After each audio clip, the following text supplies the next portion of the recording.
First question is going to be a little bit strange sounding, but have you ever had 13 feet worth of safeties with those two? No. Not that you put it like that. I haven't. No, that's some big guys. Does that help? Does it hinder? Why haven't we seen it more? Talk about those two guys and what that range brings. Well, one, it puts them in a situation where they can make up a lot of ground. Whereas if you got a guy that's 5'9" or 5'10", well, he's going to take a little bit more baby steps, whereas a guy who's 6'3", 6'4", can take one stride that equals 2 or 3 strides for a little guy. Right. Two, it makes a quarterback have to throw a ball that much higher. So puts us in a good position. Let me talk about this particular play, and this is TJ Green, Oklahoma. The bowl game, you're in quarters coverage, play action. He stays on one. Well, what happened was, it was a play fake, and TJ kind of froze, and the guy got inside the defensive back and behind TJ, and TJ turned around and did what he did best, ran, caught the ball.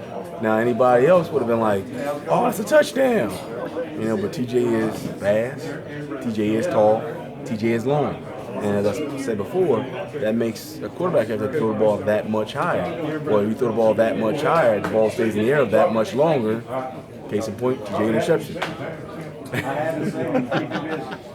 J-Ron Curse has been very vocal during the summer about we're going to be pretty good. Do you like to see that? I mean, the kid has confidence. Who am I to tell the kid, hey, man, stop talking. Hey, he believes in himself, and hey, I believe in him. So it's like a prize fighter. Prize fighters like to talk. So let him talk. McKenzie showed up at Dabo's house last night. Did he? Didn't say 5 words. Wouldn't have never known the kid was there. He just went over in the corner by himself. And I asked Brent, I said, he's not going to be your vocal leader, but does everybody else see the work that he puts in? And that's the one thing they respect about it. The guy's going to work. He may walk to a different beat, but on Saturday, that beat puts us in position to win the football game. Doesn't get in trouble. The one thing I will say is, he's becoming more vocal, with guys in our secondary. So and that's McKenzie. Mark Fields is kind of like his understudy right now, and it's kind of funny to see Mark, asking 50 million questions. McKenzie was that guy a couple years ago. Gary Peters, Robert Smith were 2 guys that did not want the secondary talked about at all in a bad light. And they were the guys that said, we're going to get better. Do you have a guy this year that's like that? Well, I think all those guys are like that. They want to be recognized nationally, just like the defensive line was, just like the linebackers were. So they're going to do everything they can possibly do to make sure that, we are respected. The other cornerback spot, does Cordrea lead heading into camp? Yeah. Cordrea. And do you expect he would be the starter, or can somebody come in and push him? Well, hey, this is the time to do it. Last year, this time, Cordrea was the starter. If you don't remember that. Yep.